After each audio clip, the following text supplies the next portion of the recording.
Many of us have enjoyed whale watching off the coast of Southern California, but as our climate changes, one of our most precious species' survival is being brought to the brink of possible extinction. This Earth Day, KCAL climatologist Marina Jurica takes us under the surface.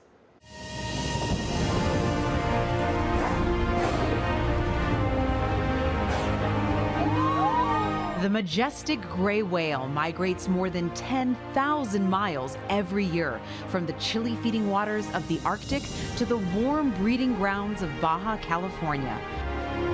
Human-caused climate change is now throwing a big curveball. And then when you layer on fisheries entanglements and loud and noisy oceans and boat strikes, it's like death by a thousand cuts. And it's not just the ocean's largest creatures. Over the past 15 years, we've had more unusual mortality events of a variety of whale species, seals and sea lions, small cetacean species, more than we've had ever in the past. Climate change is altering ocean temperatures and currents, which is making it harder to find food. Gray whales are migrating later, malnourished, and sometimes giving birth in unprotected areas further north.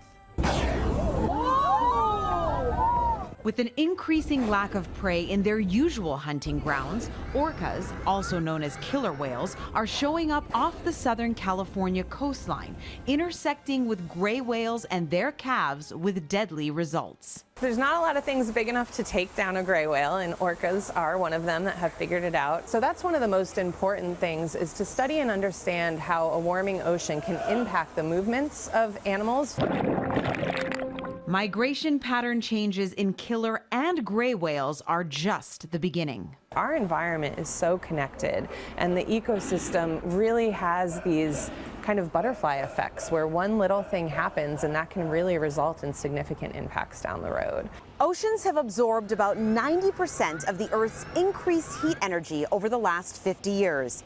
In recent years, prolonged periods of unusually high ocean temperatures, known as marine heat waves, have occurred across the globe, creating devastating effects on the marine ecosystems. Think of a ripple that turns into a wave. Everything has a cause and effect. As a climatologist, I have to forecast and monitor these changes so that we can protect and preserve these vital ecosystems. It's normal for environments to change, but when the change happens quickly, it doesn't give the opportunity for animals to react and change their behavior.